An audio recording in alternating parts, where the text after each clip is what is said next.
Welcome to Saif classes. आज के इस वीडियो में हम देखते हैं कि संधि क्या है, संधि कितने प्रकार की होती हैं और इसकी परिभाषाएं, संधि की परिभाषा। तो आज हम सब देखते हैं। तो सबसे पहले देखते हैं संधि क्या है। तो दो वर्णों के परस्पर मेल से उत्पन्न विकार को संधि कहते हैं। दो वर्णों के परस्पर, इसका मतलब यह है कि दो वर्ण जब मिलते हैं, दो वर्णों के मेल को हम संधि कहते हैं, है ना। उसके बाद इसके उदाहरण देखते हैं, जैसे इति धन आदि। इति धन आदि ये पहले उसके बाद फिर हम देखते हैं कि कैसे बना इत्यादि, आखिरी में कैसे इत्यादि बना। पहले ये ता टूटा, छोटी ई, उसके बाद बड़ा आ, उसके बाद दा, उसके बाद छोटी ई। उसके बाद फिर हम इन दोनों को जब मिलाएंगे तो या हो जाएगा। जब छोटी ई और बड़ा आ मिलता है तो या होता है ना। तो यहाँ पे या हो जाएगा। उसके बाद फिर नीचे वाले में देखते हैं छोटी ई प्लस ता और प्लस या प्लस दा, आधा दा। ये हलंत जो लगा है, जब ता कहते हैं ता, तो ता में आ आता है, तो उसको आ हटाने के लिए ता के नीचे हलंत लगाना पड़ता है। तो इस वजह से यहाँ पे हलंत लगा है। इस ऐसे ही दा, तो दा में आ रहा है, तो जब आ हटाने के लिए हलंत लगता है यहाँ पे। तो दा जब आ हटाएंगे तो यहाँ पे हलंत लग जाएगा। तो जब हम ता और या मिलाएंगे तो आधा ता और या, तो ये हो जाएगा तया।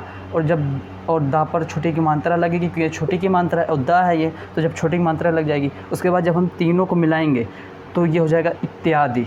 जब तीनों को मिलाएंगे तो इत्यादि। इसी को हम कहते हैं संधि। इसी को हम संधि का उदाहरण कहते हैं, मतलब वर्णों के मेल को संधि कहते हैं। उसके बाद फिर हम देखते हैं संधि के कितने प्रकार हैं। तो संधि के 3 प्रकार हैं, स्वर संधि, व्यंजन संधि और विसर्ग संधि। तो हम स्वर संधि पहले पढ़ते हैं, उसके बाद व्यंजन, उसके बाद विसर्ग। स्वर संधि में भी कई प्रकार है, तो उसे देखते हैं।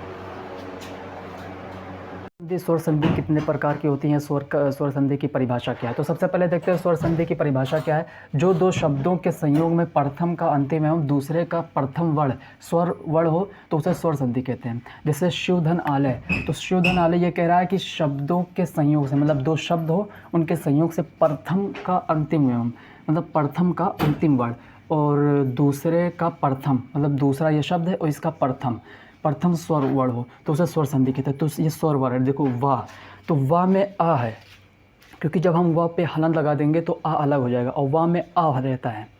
तो इसमें वाह हो जाएगा, तो इसमें छोटा आ प्लस ये बड़ा आ, तो ये हो नहीं गया बड़ा आ, तो इसका मतलब ये स्वर संधि है। उसके बाद फिर हम देखते हैं स्वर संधि के प्रकार। स्वर संधि कितने प्रकार की होती हैं। तो स्वर संधि के भी 5 प्रकार हैं। तो हम एक एक कर देखते हैं और पढ़ते चलते हैं। तो सबसे पहली संधि है हमारी स्वर संधि की दीर्घ संधि। तो दीर्घ संधि क्या है, हर्ष दीर्घ पास पास आते हैं, हर्ष दीर्घ पास पास आते हैं तो उनके स्थान पर स्वर दीर्घ होता है, मतलब स्वर दीर्घ होता है। इसका मतलब ये है, जैसे कोई छोटा आ प्लस बड़ा आ आए तो ये बड़ा आ ही होगा। जैसे यहाँ पे देखो मैंने वो एग्जाम्पल दिया है, जैसे यहाँ भाव धन आर्थ, यहाँ पे वाह मैंने बताया था कि वाह में आ छुपा रहता है, तो ये आ हो जाएगा प्लस ये आ हो जाएगा, तो ये बड़ा ही होगा।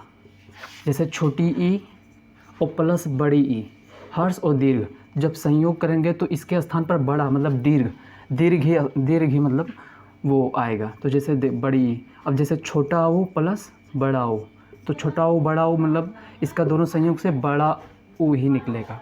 अब हम लोग देखते हैं कि गुण संधि क्या है। तो गुण संधि, सबसे पहले इसकी परिभाषा देखते हैं। छोटा आ या आ के बाद छोटी ई, बड़ी, छोटा ओ, बड़ा ओ, री स्वर आए तो इनके मेल से, मतलब इन दोनों के मेल से उनके स्थान पर ए, ओ और अर हो जाता है। जैसे देखो यहाँ पे गज इंद्र, तो यहाँ पे गजेंद्र हो गया। मतलब इसका मतलब ये है कि गज, यहाँ पे जा छुपा है, हर एक अक्षर में आ छुपा रहता है, जा नहीं आ छुपा रहता है।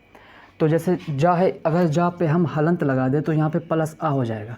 जैसे इसका वो करना है संधि, मतलब वर्ण विच्छेद, तो जैसे गा धन, मतलब गा धन आ प्लस जा धन आ, है ना। ये ऐसा ही होगा, क्योंकि ये जब यहाँ से गा, मतलब गा जब को गा तो आ निकल रहा है, तो जब आ निकल रहा है तो आ को निकालने के लिए यहाँ पे हलंत लगाना पड़ेगा, मतलब ये आधा हो गया।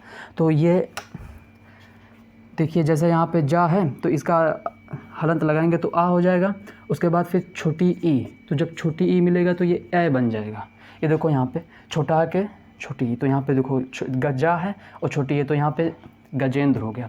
अब जैसे यहाँ पे हम देख रहे हैं बड़ा आ प्लस बड़ी ई, तो ये ए ही बनेगा।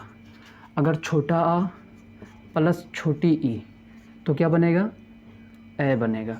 और अगर छोटा आ प्लस छोटा ओ हो जाए तो वो बनेगा ओ, है ना, ओ बनेगा। उसके बाद फिर हम देखते हैं, जैसे हम एक एग्जांपल लेते हैं, सभा उक्ति प्लस उक्ति, तो क्या होगा, धन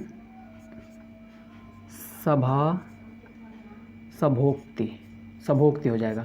क्यों हो जाएगा, क्योंकि यहाँ पे छोटा आ छोटा ऊ मिलके हो जाएगा ओ, और यहाँ पे सभोक्ति मतलब सभोक्ति, ये सभोक्ति, सभोक्ति, है ना। तो ऐसा ही जैसे अर है तो छोटा आ और प्लस री लग जाएगा, री लग जाएगा तो ये हो जाएगा आर, है ना। तो ऐसा ही जगह नहीं बची और ना और अच्छे से समझाते, वैसे ऐसा ही बनेगा। और उसके बाद फिर ये पार्ट 1 है।